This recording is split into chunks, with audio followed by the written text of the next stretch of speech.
નમસ્કાર દોસ્તો, મારું નામ રાહુલ છે. ઉંમર 28 વર્ષ.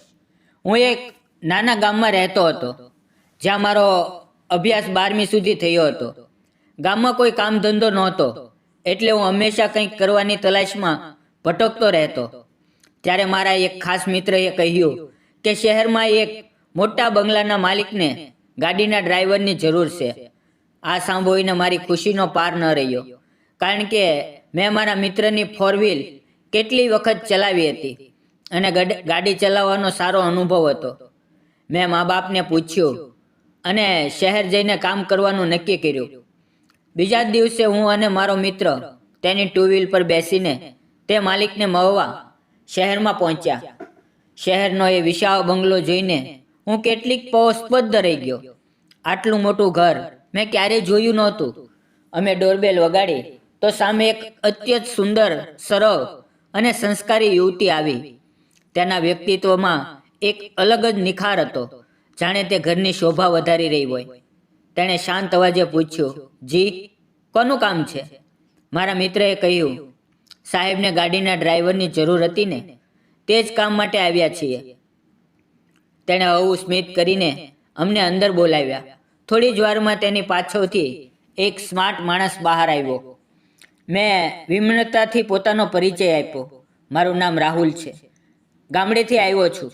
તેણે કહ્યું, હું દીપક અને આ મારી પત્ની શોભા. અમે એકબીજાને નમસ્કાર કર્યું. તેણે મારી બોલી, વ્યવહાર, સ્વભાવ જોયો અને તરત જ કામ પર રાખવાનો નિર્ણય લીધો. પગાર 15,000 રૂપિયા નક્કી થયો.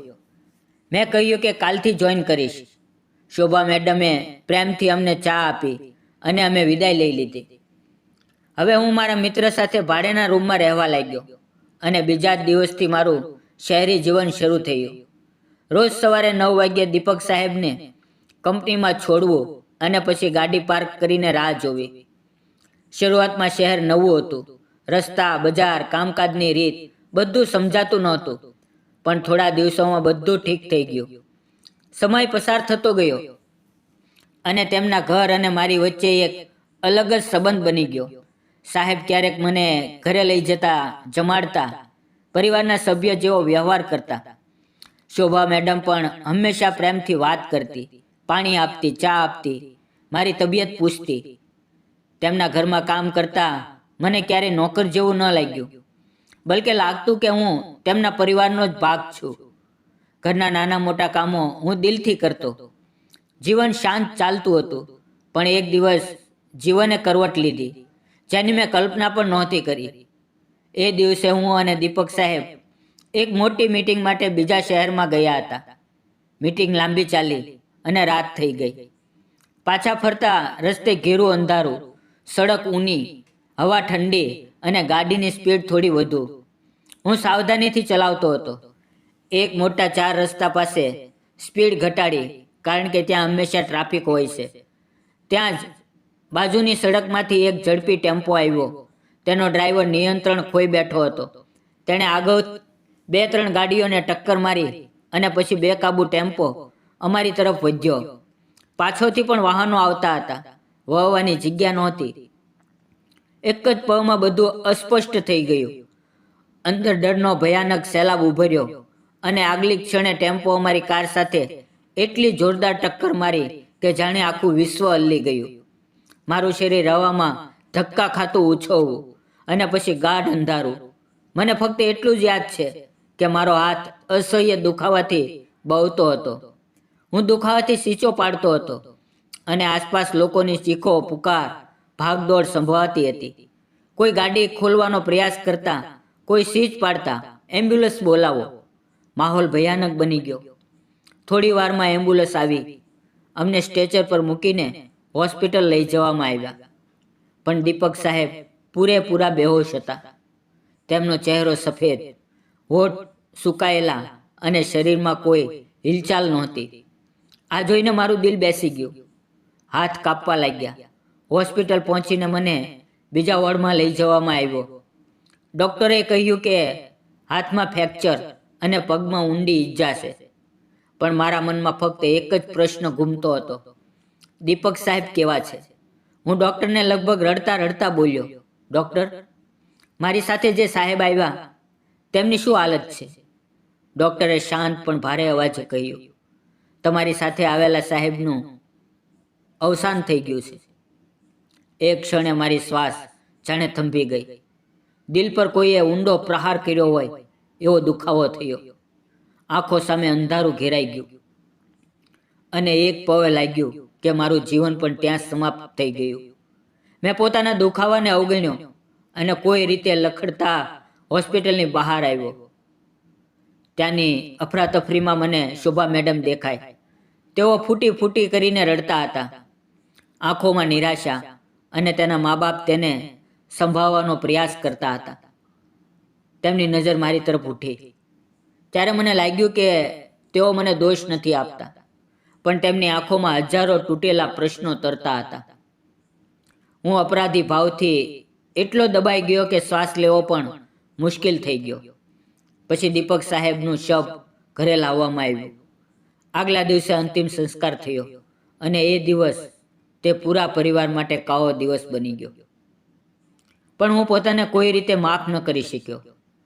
હાથના ફ્રેક્ચર અને પગની ઈજાને કારણે મિત્રો મને ગામમાં લઈ જઈને રાખ્યો અને હું દરરોજ પોતાને પૂછતો રહ્યો, જો અમે તે મિટિંગમાં ન જાત, જો મેં ગાડીની સ્પીડ થોડી વધુ ઘટાડી હોત તો કદાચ સાહેબ આજે જીવિત હોત. પણ માણસ કેટલું પણ વિચારે, નસીબમાં જે લખાયેલું હોય તે કોઈ બદલી શકે નહીં. આ કડવું સત્ય છે. 2 મહિના વીત્યા. મારો હાથ ધીમે ધીમે ઠીક થયો. પગનો ઘા પણ ભરાવા લાગ્યો અને હું ફરી શહેરમાં કામ શોધવા આવ્યો. ઘણા દિવસ પછી પણ કંઈ મળ્યું નહીં. આત્મવિશ્વાસ તૂટીને પડ્યો અને નિર્જવ નિર્થક લાગવા લાગ્યું. પછી એક દિવસ અચાનક મારા ફોન પર કોલ આવ્યો. સ્ક્રીન પર દેખાતું નામ જોઈને મારા રોમ ઊભા થઈ ગયા, કારણ કે ત્યાં દીપક સાહેબ ચમકતું હતું. એક ક્ષણે લાગ્યું કે હું સપનો જોઈ રહ્યો છું, પણ તરત જ સમજાયું કે આ શોભા મેડમનો જ નંબર હશે. મેં ગભરાઈને કોલ ઉપાડ્યો તો બીજી બાજુ એક કાપતો અવાજ આવ્યો, હેલો, હું શોભા બોલું છું. મેં શાંતિથી કહ્યું, જી મેડમ કહો. તે કેટલીક ક્ષણ ચૂપ રહ્યા, જાણે શબ્દો શોધતા હોય. પછી ધીમેથી બોલ્યા, શું તમે મળવા આવી શકો? મારે તમારી સાથે કંઈક જરૂરી વાત કરવી છે. તમે હવે ક્યાં છો? મેં તરત કહ્યું, હું નજીક જ છું મેડમ, આવું છું. કોલ કટ થયો તો મારા હાથ ફરી કાપવા લાગ્યા. બધા જૂના પવો આંખો સામે ઘૂમ્યા. તેમનો મારી તરફનો સ્નેહ, તેમના ઘરનું અપનત્વ અને એ ભયાનક રાતની દુર્ઘટના. હું ધીમે ધીમે તે જ રસ્તે ચાલવા લાગ્યો જે ક્યારેક હાસ્ય અને સુખદ શાંતિનો સાથી હતો. પણ આજે તે જ રસ્તાની દરેક પગલાં મારા દિલમાં અપરાધની સોય જેવા ચૂપતા હતા. જેમ મેડમનો બંગલો નજીક આવતો ગયો, મારા દિલની ધડકન વધતી ગઈ. હું ક્યાં મુખેથી તેની સામે જાઉં? તેમની આંખોમાં કેવી રીતે જોઉં? શું કહું? શું હું તેમના દુઃખને ફરી જગાડીશ? આવા હજારો પ્રશ્નો મારા મનમાં ગડબડ કરતા હતા. આખરે હું તેમના દરવાજે પહોંચ્યો. બેલ દબાવવા હાથ આગળ કર્યો તો કાપ્યો, પણ હિંમત કરીને દબાવી. દરવાજો ખુલ્યો અને શોભા મેડમ સામે ઊભી હતી. તેઓ પહેલાં જેવી સુંદર હતી, પણ ચહેરાનું તેજ ગાયબ હતું. આંખોમાં એક અજીબ ખાલીપણું, માથા પર સિંદૂર નહોતું અને ચહેરા પર એક ગાઢ, વર્ષો જૂનું દુઃખ સ્પષ્ટ દેખાતું હતું. તેમણે શાંત પણ થાકેલી અવાજમાં કહ્યું, અંદર આવો. હું સોફા પર બેસવા તૈયાર થયો ત્યારે તેમણે હવેથી પૂછ્યું, શું લેશો, ગરમ કે ઠંડુ? મેં ધીમેથી કહ્યું, કંઈ નહીં મેડમ. પણ તેમણે હવમું સ્મિત કરીને કહ્યું, એવું કેવી રીતે? આટલા દિવસો પછી આવ્યા છો, કંઈક તો લેવું પડશે. તેઓ રસોડામાં ગયા અને ઠંડુ પાણી લઈને આવ્યા. એક ગ્લાસ મારી સામે મૂક્યો અને એક પોતાની સામે. આખા ઘરમાં એક ભારે સન્નાટો ફેલાયેલો હતો. ઘડિયાળની ટીક ટીક પણ જાણે દિલમાં ચૂપતી લાગતી હતી. મેં ધીમેથી પૂછ્યું, મેડમ, તમારી તબિયત કેવી છે? તમે ખૂબ દુબળા થઈ ગયા છો. ચહેરો પણ ઉતરી આવ્યો છે.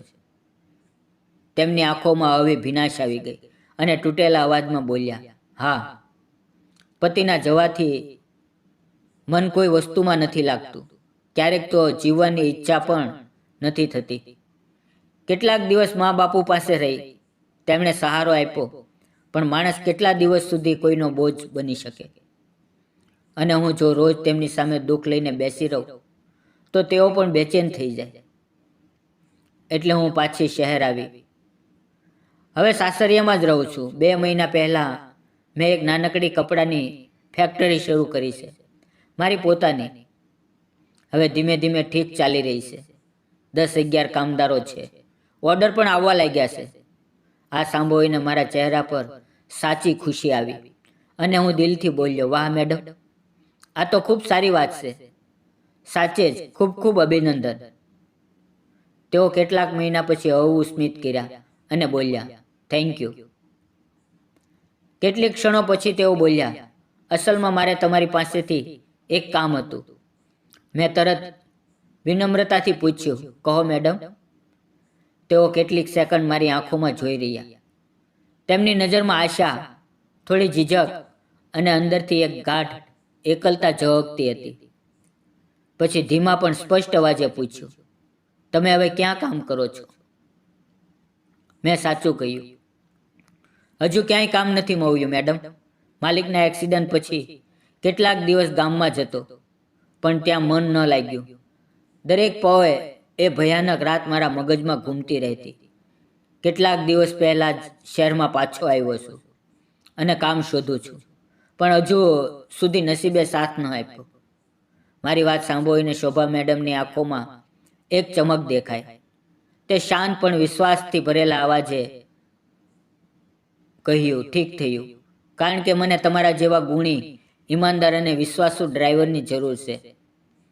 એવો કોઈ જે ફક્ત કામ નહીં પણ મારા ઘર અને કંપની બંનેની દિલથી કાળજી રાખે. મારી ફેક્ટરી અહીંયાથી 10-12 કિલોમીટર દૂર છે. રોજ જવું પડે છે, પણ મને કાર ચલાવવાનું નથી આવડતું. શું તમે આ જવાબદારી નિભાવી શકશો? હું તો કામ માટે તરસતો હતો, એટલે એક પણ વિચાર કર્યા વગર તરત માથું હલાવ્યું. તેઓ બોલ્યા, ઠીક છે. તમે કેટલો પગાર લેશો? વિનમ્રતાથી કહ્યું, જેટલો પહેલાં મળતો હતો તેટલો જ આપજો મેડમ, મને વધુ આશા નથી. તેઓ કેટલીક પળ મારી તરફ જોતા રહ્યા. તેમની નજરમાં અપનત્વ, વિશ્વાસ અને જાણે કોઈ જૂનો સહારો ફરી મળ્યો હોય એવું સુકૂન ઝળકતું હતું. પછી તેઓએ હવે આત્મીય સ્મિત સાથે કહ્યું, ઠીક છે, હું તમને 15,000 આપીશ. કાલથી આવી જજો. સવારે 9 વાગ્યે તૈયાર રહેજો. મેં ફક્ત માથું હલાવ્યું અને પણ દરવાજા પાસે પહોંચીને ઊભો રહ્યો અને એકવાર પાછું વળીને જોયું. તેઓ શાંત મુદ્રામાં ત્યાં જ ઊભા હતા, જાણે બોલ્યા વગર જ મને મનથી આશીર્વાદ આપતા હોય.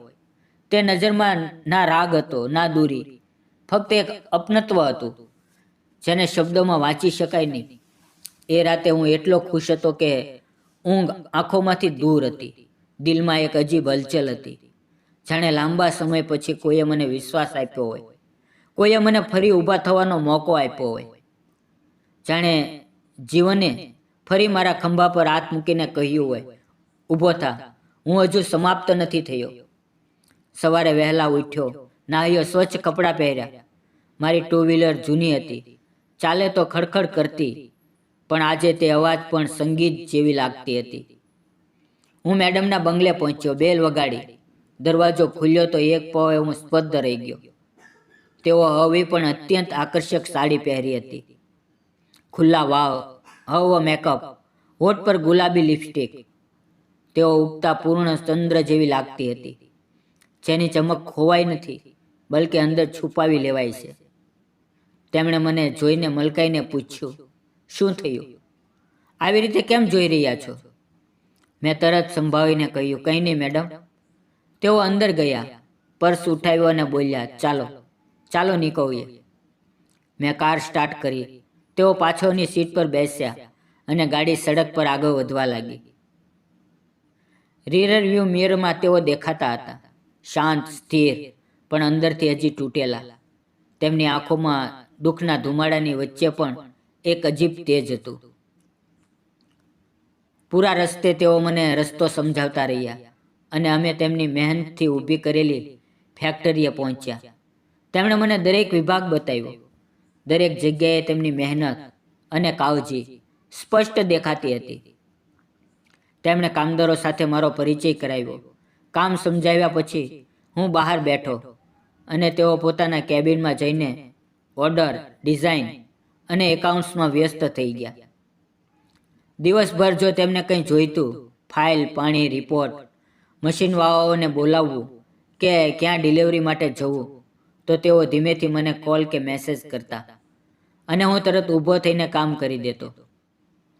સાંજે હું તેમને ઘરે છોડતો, પછી પોતાની ટુ વ્હીલર પર નાના રૂમમાં પાછો આવીને ખાવાનું ખાઈને થાકીને સૂઈ જતો.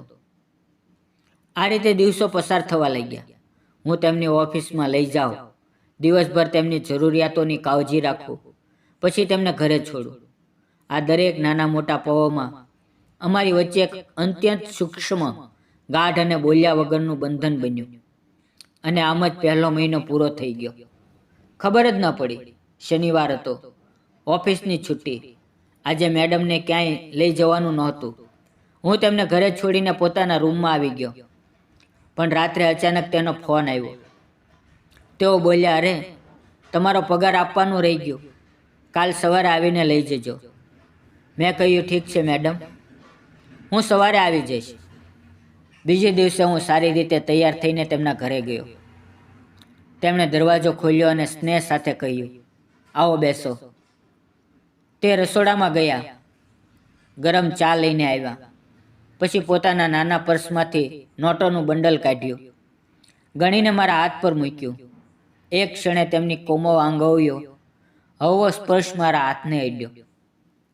એ સ્પર્શ એટલો નરમ, હળવો પણ અંદર સુધી સરસરાટ પેદા કરનારો હતો કે એક પળમાં જાણે સમય થંભી ગયો. અમે બંને કેટલીક ક્ષણો એકબીજાને જોઈ જ રહ્યા. તેમની ગાઢ કાળી આંખોમાં એવું આકર્ષણ હતું કે કોઈ પણ તેમાં ખોવાઈ જાય. તેમનો ગોરો ચમકતો ચહેરો, રેશમી વાળ, હોઠ પર હળવું સ્મિત. અને એ પળે મારું મન તેમના ચહેરાને જોઈને ક્યાંક દૂર જતું હતું. મેં પૈસા લઈને કહ્યું, ખૂબ ખૂબ આભાર મેડમ. આટલા દિવસો કામ નહોતું, તમે કામ આપ્યું, તેથી હું ખૂબ ખુશ છું. તેઓ બોલ્યા, અરે, તમારા જેવા ઈમાનદાર ડ્રાઈવરનું મળવું તો મારું સૌભાગ્ય છે. મારી કંપનીની હવે ઠીક ચાલી રહી છે, કામ આવે છે, પૈસા આવે છે, કોઈ તકલીફ નથી. તમને ક્યારે કંઈ જોઈએ તો બસ કહેજો. મેં માથું નીચું કરીને જી મેડમ કહ્યું અને બહાર જવા ઉઠ્યો. તેઓ ઉપરના માળ તરફ ટેરેસ પર જતા હતા અને જતાં જતાં બોલ્યા, દરવાજો પાછળથી બંધ કરજો. હું દરવાજા તરફ વળ્યો ત્યારે અચાનક એક તીખી, અસહ્ય અવાજ ગુંજી, જાણે કોઈ ભારે વસ્તુ ખસીને જોરથી પડી હોય. તીખી અવાજ આખા ઘરમાં ફેલાઈ ગઈ. હું ગભરાઈને પાછો દોડ્યો અને જોયું તો દિલ ધડકી ગયું. શોભા મેડમ નીચે પડ્યા હતા, ચહેરા પર ભયાનક પીડા અને એક હાથથી પોતાનો પગ પકડીને બેઠા હતા. હું તરત દોડ્યો, તેમને ઉઠાવ્યા, સંભાળ્યા, બેઠા કર્યા, પાણી આપ્યું. તેઓ રડતા રડતા તૂટેલા અવાજમાં કહેતા હતા, પગને ખૂબ દુખાવો થઈ રહ્યો છે, ખૂબ વધુ. મેં તેમને ઉઠાડવાનો પ્રયાસ કર્યો, પણ તેઓ બેસી પણ નહોતા શકતા. ઊભું થવું તો બિલકુલ અશક્ય હતું. તેમની પીડા જોઈને મારું દિલ ધડકવા લાગ્યું. તેમનો દુખાવો મારી આંખો સામે સહન ન થયો. એક ક્ષણ બગાડ્યા વિના વિચારીએ સમજીએ મેં તેમને બંને બાહોમાં ઉઠાવી લીધા. તેમના શ્વાસ ઝડપથી ચાલતા હતા. આંખોમાં અસહ્ય તકલીફ તરતી હતી. ચહેરો દુખાવાથી ધ્રુજતો હતો. અને એ પળે મારા મનમાં ચિંતા, જવાબદારી, સહાનુભૂતિ એક સાથે ઉભર્યા. હું તેમને કારમાં બેસાડીને ઝડપથી હોસ્પિટલ પહોંચાડ્યા. ડૉક્ટરે એક્સરે કર્યું, તપાસ કરી અને બોલ્યા, ધન્યવાદ કે હાડકું ન તૂટ્યું, ફક્ત જોરદાર ઈજા અને ઊંડો સોજો હતો. તેમને ઇન્જેક્શન આપ્યું, પટ્ટી બાંધી, દવાઓ આપી અને ડૉક્ટરે કહ્યું, 3-4 દિવસ આરામ કરો, સોજો ઘટશે તો દુખાવો પણ ઓછો થશે. હું તેમને ઘરે પાછા લાવ્યો. તેઓ એકલા પણ નહોતા ચાલી શકતા. તેમનો પગ સોજીને જાણે કઠોર પથ્થર બની ગયો હતો અને દુખાવાથી તેમનું પૂરું શરીર કાપતું હતું. મેં તેમને સહારો આપીને ધીમે ધીમે તેમના બેડ સુધી લઈ ગયો. તકિયાનો સહારો આપીને સુવડાવ્યા કે તેમની ઓછી તકલીફ થાય. તેમણે કમજોર અવાજમાં કહ્યું, હું સૂઈ જાઉં છું, તમે જાઓ. પણ હું તેમની હાલત જોઈને ચિંતાથી ભરાઈ ગયો. મેં તરત કહ્યું, મેડમ, તમને ચાલવું પણ મુશ્કેલ છે. હું જાઉં તો તમે કેવી રીતે રહેશો? ખાવું, પીવું, દવા. શું હું 2-3 દિવસ અહીંયા જ રહી જાઉં તમારી કાળજી માટે? આ સાંભળીને તેઓ થોડા શરમાઈ ગયા. તેમના ગાલ પર ગુલાબી ચમક આવી અને તેઓ સંકોચથી બોલ્યા, ના, લોકો શું કહેશે? તેમના અવાજમાં સમાજનો ડર હતો, પણ તેમની અંદર એક અનકહી ગરમાહટ પણ છુપાઈ હતી. જાણે તેઓ કહેવા માંગતા હોય કે મારા રહેવાથી તેમને સુકૂન મળે છે. મેં શાંત પણ દ્રઢ અવાજે કહ્યું, લોકો જે કહે, પણ તમે એકલા છો અને આ હાલતમાં તો બિલકુલ એકલા ન રહેવું જોઈએ. તમારી કાળજી કરવી જરૂરી છે. મારી વાત સાંભળીને તેઓ એક પળ ચૂપ થઈ ગયા. કેટલીક સેકન્ડ તેઓ મારી આંખોમાં ફક્ત સ્થિર નજરે જોતા રહ્યા. તેમની નજરમાં કોઈ શક નહોતો, ફક્ત એક ગાઢ પવિત્ર વિશ્વાસ હતો જે માણસ કોઈ પોતાની પર જ કરી શકે. મેં ધીમેથી કહ્યું, મેડમ, તમે ચિંતા ન કરો. હું અહીં રહીશ તો 2-3 દિવસ નહીં, જેટલા દિવસ તમારી જરૂર હોય. આ કહીને હું રસોડામાં ગયો અને ખીચડી બનાવવા લાગ્યો. હું ગામમાં રહેતો, પોતે ખીચડી બનાવતો હતો, એટલે સ્વાદ અને હાથ બંનેમાં સ્વચ્છતા હતી. થોડી વારમાં ઘરમાં ગરમા ગરમ ખીચડીની સુગંધ ફેલાઈ ગઈ. મેં તેમના રૂમમાં જોયું તો તેઓ હવે ઊંઘમાં હતા. તેથી તેમને વિક્ષેપ ન કરીને હું હોલમાં ચૂપચાપ બેસી ગયો. થોડી વાર પછી હવે ખણખણાટ સંભળાય. તેઓ ઉઠીને ધીમેથી બોલ્યા, અરે, ખીચડી તમે બનાવી? રહેવા દો, હું કરી લઉં. એટલી વાત કહીને તેઓ ઉઠવાનો પ્રયાસ કર્યો અને તરત દુખાવો થયો. હું દોડીને તેની પાસે ગયો. ના મેડમ, બિલકુલ ન ઉઠો, બધું હું કરી લઈશ. તેમની આંખોમાં કૃતજ્ઞતાની ગાઢ ચમક હતી, જાણે મારી હાજરીએ તેમની એકલતાની દિવાલને થોડી તોડી દીધી હોય. હું પ્લેટ લઈને આવ્યો, તેમને તકિયાનો સહારો આપીને બેસાડ્યા અને પ્રેમથી ખીચડી ખવડાવી. તેઓ મારા ચહેરા તરફ એવી રીતે જોઈ રહ્યા હતા કે તેમની આંખો હજારો અનકા ભાવ વ્યક્ત કરતી હતી. જાણે કહેતા હોય કે તમે છો તો હું સુરક્ષિત છું, મને ડર નથી લાગતો. ખીચડી ખાધા પછી હું તેમને દવાઓ આપી અને તેઓ ફરી સૂઈ ગયા. હું હોલમાં બેસીને તેમના રૂમ તરફ જોઈ રહ્યો, જાણે મારું દિલ તેમની સાથે જ બંધાઈ ગયું હોય અને તેમના દરેક શ્વાસ પર મારું ધ્યાન ટકાવેલું હોય.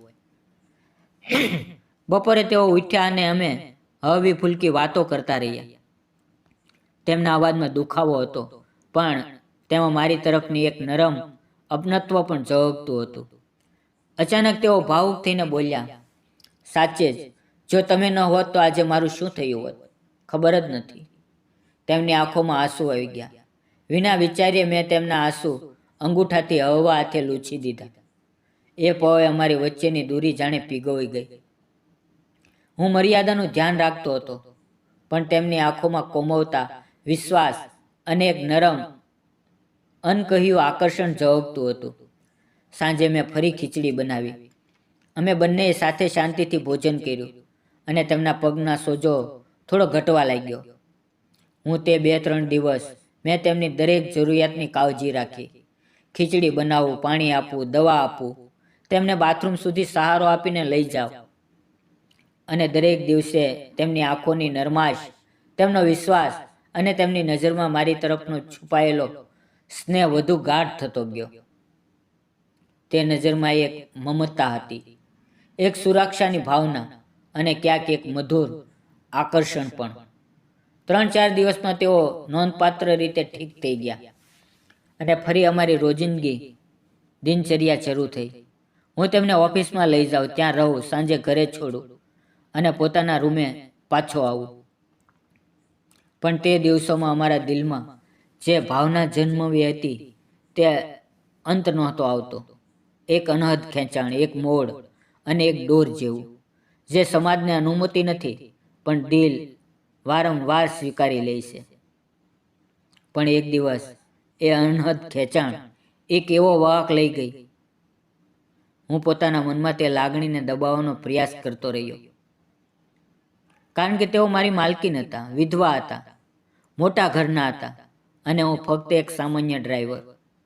પણ તેઓ મને જે રીતે જોવા લાગ્યા હતા, તેમની નજરમાં એક એવી ગરમાહટ હતી, એટલો ગાઢ વિશ્વાસ હતો અને કંઈક એવું જેને શબ્દોમાં સમેટવું એકદમ અશક્ય હતું, કંઈક જે સીધું હૃદયથી હૃદય સુધી પહોંચતું હતું.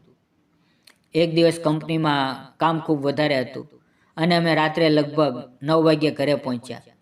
મેં તેમને કારમાંથી ઉતાર્યા, ચાવી આપી અને પોતાની ટુ વ્હીલર પાસે જઈને સ્ટાર્ટ કરવાનો પ્રયાસ કરવા લાગ્યો. પણ કેટલી પણ કોશિશ કરી, ગાડી ચાલુ જ નહોતી થતી. એન્જિન વારંવાર અવાજ કરીને બંધ થઈ જતું અને મારા કપાળ પર ચિંતાના કારણે પરસેવો વહી ગયો. તેઓ દરવાજે ઊભા ઊભા દૂરથી મને જોઈ રહ્યા હતા. તેમની આંખોમાં ચિંતા હતી. તેમણે પૂછ્યું, ગાડી ચાલુ નથી થતી? મેં સંકોચથી કહ્યું, ના, ખૂબ જૂની થઈ ગઈ છે, કદાચ કંઈક ખરાબી છે, બસ કોઈ રીતે પહોંચી જઈશ. તેઓ અવમું સ્મિત કર્યું, પણ તે સ્મિતમાં ચિંતા સ્પષ્ટ હતી. તેમણે કોમાઓ પણ દ્રઢ અવાજે કહ્યું, આ સમયે રિક્ષા ક્યાંથી મળશે અને ઘર 6 કિલોમીટર દૂર છે. તમે કેવી રીતે જશો? આજે અહીંયા જ રોકાઈ જાઓ. તમે મારા માટે અજાણ્યા નથી. આ શબ્દોએ મારા મનમાં એક ગાઢ દ્વંદ્વ પેદા કરી દીધું. એક સુંદર યુવાન વિધવાના ઘરે રાત્રે રોકાવું, એ પણ એકલા. આ યોગ્ય છે કે ખોટું છે? પણ પરિસ્થિતિ હંમેશા માણસના વિચારથી મોટી હોય છે. મેં ધીમા અવાજે કહ્યું, ઠીક છે, જો તમે કહો છો તો હું રોકાઈ જાઉં છું. અમે બંને ઘરની અંદર આવ્યા. આશ્ચર્યની વાત એ હતી કે આજે પહેલી વાર મેડમ પોતે જ રસોઈમાં ગયા અને ખાવાનું બનાવવા લાગ્યા. હું હોલમાં બેઠો તેમની ચાલ, તેમના દરેક નાના પગલાંને અજાણતા જોઈ રહ્યો. તેમની ચાલમાં એક અદ્ભુત સાદગી હતી, એક શાંત ગરિમા હતી.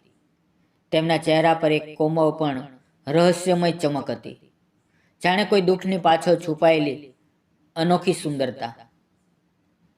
થોડી જ વારમાં તેઓ પ્રેમથી ભોજન ટેબલ પર સજાવીને લાવ્યા. ખાવાની સુગંધ આખા ઘરમાં એક સુગંધ ગરમાહટ ફેલાવી રહી હતી. હું બેઠો અને જેવો પહેલો નીવાવો મોંમાં મૂક્યો, મારા મોંમાંથી નીકળી ગયો, મેડમ, તમારા હાથનું ખાવાનું કેટલું સ્વાદિષ્ટ છે. તેઓ થોડા શરમાઈ ગયા. તેમના ગાલ પર ગુલાબી લાલીમાં ઉભરી આવી અને તેણે કહ્યું, તમે પણ તો ખૂબ સારું ખાવાનું બનાવો છો. આ વાક્યમાં જે ભાવના, સ્નેહ અને કોમળતા છુપાયેલી હતી, તેનાથી મારા દિલમાં એક મધુર ગરમાહટ ભરાઈ ગઈ. અમે બંનેએ પૂરી શાંતિમાં પણ એક અજીબ નજીકી અનુભવવાનું ખાવાનું ખાધું. રાત ઘણી થઈ ગઈ હતી. તેઓ પોતાના બેડરૂમમાં ચાલ્યા ગયા અને હું ગેસ્ટ રૂમમાં. પણ મને ઊંઘ બિલકુલ નહોતી આવતી. તેમના ચહેરાની માસૂમ રેખાઓ, તેમની ગાઢ આંખો અને તેમની શાંત મુસ્કાન અને એની પાછળ છુપાયેલું દુઃખ, આ બધું મારી આંખો સામે વારંવાર ઘૂમતું હતું. લગભગ 12 વાગ્યે મને તરસ લાગી એટલે પાણી પીવા રસોડામાં ગયો. ત્યાં પ્રકાશ ઓછો હતો, હળવું અંધારું ફેલાયેલું હતું. જેવો હું અંદર ગયો, સામેથી આવતા તેમને જોઈ ન શક્યો અને અચાનક અમે ટકરાઈ ગયા. તે મેડમ હતા. ટક્કર લાગતા જ તેઓ પડી જાત, પણ મેં તેમને તરત પકડી લીધા. એ પળે જાણે સમય થંભી ગયો. તેમની આંખોમાં દુઃખ હતું, એક અજાણ્યું ખેંચાણ હતું, જાણે કેટલાય દિવસોથી દબાયેલી લાગણીઓ આજે બહાર આવવા બેચેન હોય. હું હોશમાં આવીને ધીમે ધીમે પાછો હટ્યો, પણ મારું દિલ હજી પણ ધડકતું હતું. પાણી પીવાનું ભૂલી ગયો અને ઝડપથી ગેસ્ટ રૂમ તરફ વળ્યો. દરવાજો બંધ કરવા જ જતો હતો કે પાછળથી હળવા પગલાંનો અવાજ આવ્યો. હું પલટ્યો તો મેડમ મારી ઠીક પાછળ ઊભા હતા. હળવા પ્રકાશમાં તેની આંખોમાં આંસુ ચમકી રહ્યા હતા. તેમના ચહેરા પર લાગણીઓનું તોફાન ઉમટી રહ્યું હતું અને તેમની નજરમાં એક ગાઢ, અનકહ્યું, બોલ્યા વગરનો પ્રેમ ઝળકી રહ્યો હતો. એવો પ્રેમ જે શબ્દોથી નહીં, સીધો દિલથી દિલ સુધી ટકરાય છે. કંઈ બોલ્યા વગર તેઓ મારી છાતી સાથે ચોંટી ગયા અને ફૂટ ફૂટ કરીને રડવા લાગ્યા. તેમના ગરમ આંસુ મારી શર્ટમાં રીઝી રહ્યા હતા અને હું તેમને શાંત કરતો, સાંત્વન આપતો. કેટલીક વાર પછી તેઓ મારા આલિંગનથી થોડા અલગ થયા. તેમની આંખો હજી ભીની હતી. તેમનો અવાજ કાપતો હતો અને તેઓ તૂટેલા પણ અંત્ય સ્પષ્ટ અને સાચા અવાજે બોલ્યા, રાહુલ, રાહુલ, તું એટલો પ્રેમાળ છે. મેં કેટલાય દિવસથી તને જોયો છે. તારા જેવો સાચો, સંપૂર્ણ દિલવાળો માણસ મેં ક્યારેય જોયો નથી. તે કેટલાય દિવસ મારા ઘરે રહ્યો, મારી સંભાળ લીધી, દવાઓ આપી, મને ઉઠાવીને લઈ ગયો, મને સુકૂન આપ્યું, પણ ક્યારેય મારી તરફ ખોટી નજરે ન જોયું. તારા આ સ્વભાવે મને તારી તરફ ખેંચી લીધી છે અને હવે તો મને તારાથી સાચો પ્રેમ થઈ ગયો છે. રાહુલ, એ શબ્દો સાંભળતા જ લાગ્યું કે મારા સીનામાં કોઈએ અચાનક જોરથી ધડકારી હોય. દિલની ધડકન ઝડપી થઈ ગઈ. શ્વાસ અટકવા લાગ્યો. હું કેટલીક ક્ષણો સુધી સ્તબ્ધ રહી ગયો. ન બોલી શક્યો, ન હલી શક્યો. જાણે મારા પગ નીચેથી જમીન જ ખસી ગઈ હોય. મારી આંખો અનિયંત્રિત રીતે ભીની થઈ ગઈ અને કપતા અવાજે હું ફક્ત એટલું જ બોલી, મેડમ, તમે એટલા સુંદર, એટલા યુવાન, એટલા આદરણીય, અને હું ફક્ત એક ડ્રાઈવર. આ કેવી રીતે શક્ય છે? લોકો શું કહેશે? પણ તેઓ તરત મારા બંને હાથ પોતાના હાથમાં લઈને દ્રઢ અવાજે બોલ્યા, લોકો શું કહે છે એની મને જરાય પરવા નથી. મારા જીવનમાં પહેલીવાર મને સાચો પ્રેમ મળ્યો છે અને એ તું છે. રાહુલ, હું વિધવા છું તો શું? એનો અર્થ એ નથી કે હું ફરી ક્યારે પ્રેમ ન કરી શકું, કે મારે ખુશ રહેવાનો અધિકાર ખતમ થઈ ગયો. મારું મન, મારી આત્મા બંને તને જ ઈચ્છે છે અને હું તારાથી સાચે જ ખૂબ ગાઢ પ્રેમ કરું છું. એ પળે તેમની આંખોમાં ચમકતી સત્યતા, તેમના કંપતા અવાજની ગહનતા, તેમની લાગણીઓની ગરમાહટ, આ બધું એટલું વાસ્તવિક અને સાચું હતું કે મારું દિલ તેમની સામે પીગળીને મીણ બની ગયું. મેં ધીમે ધીમે તેમના હાથ થામ્યા અને કહ્યું, મેડમ, તમારો પ્રેમ મારા માટે દુનિયાની સૌથી કિંમતી વસ્તુ છે. અને અમે એકબીજાની બાહોમાં સમાઈ ગયા. એ આલિંગનમાં એક ગાઢ સુરક્ષા, વિશ્વાસની ધડકન અને એક એવો સંબંધ હતો જે શબ્દોની સીમાથી ક્યાંય આગળ હતો. ધીમે ધીમે અમારો રિશ્તો વધુ મજબૂત થતો ગયો. દરરોજ અમારો પ્રેમ વધુ ગાઢ અને લાગણીઓથી ભરપૂર થતો ગયો. અમે સાથે કામ કરીએ, હસીએ, વાતો કરીએ અને એકબીજાની હાજરીમાં પૂર્ણતા અનુભવીએ. અમારી વચ્ચેનો આ પ્રેમ હવે એક સુંદર જીવનનો આકાર લઈ રહ્યો હતો. લગભગ 1 વર્ષ પછી, ઘણા વિચાર વિમર્શ અને અસંખ્ય ઈમાનદાર વાતો પછી અમે લગ્ન કરવાનો નિર્ણય લીધો. જ્યારે અમે આ વાત બંને પરિવારોને કહી તો આશ્ચર્યની વાત એ હતી કે બંનેએ ખુશી ખુશી હા પાડી. કોઈએ વિરોધ ન કર્યો, કોઈએ સવાલ ન ઉઠાવ્યો. બંને તરફથી આંખોમાં અમારા માટે આદર હતો, સ્વીકાર હતો અને દુઆઓ હતી. આજે અમે એક અત્યંત સુખી જીવન જીવી રહ્યા છીએ, એકબીજાનો હાથ થામીને, કદમોથી કદમ મિલાવીને. અને સૌથી મોટી ખુશી એ છે, તેઓ દરરોજ મલકે છે. તેમનો ચહેરો પહેલાં કરતાં ક્યાંક વધુ ખીલી ગયો અને તેમને આવી ખુશી જોઈને મારું દિલ ગર્વ, પ્રેમ અને કૃતજ્ઞતાથી ભરાઈ જાય છે. દોસ્તો, તમે જ કહો, શું એક સ્ત્રી વિધવા થઈ જાય પછી તેનો પ્રેમ કરવો ખોટું છે? શું તેને નવો સહારો, નવો સાથી, નવું જીવન ન મળવું જોઈએ? પતિએ ખોઈ દેવું એ કોઈ ગુનો નથી અને ફરી પ્રેમ કરવો તો એકદમ ગુનો નથી. દરેક માણસને નવી શરૂઆતનો અધિકાર છે, ભલે તે સ્ત્રી હોય કે પુરુષ.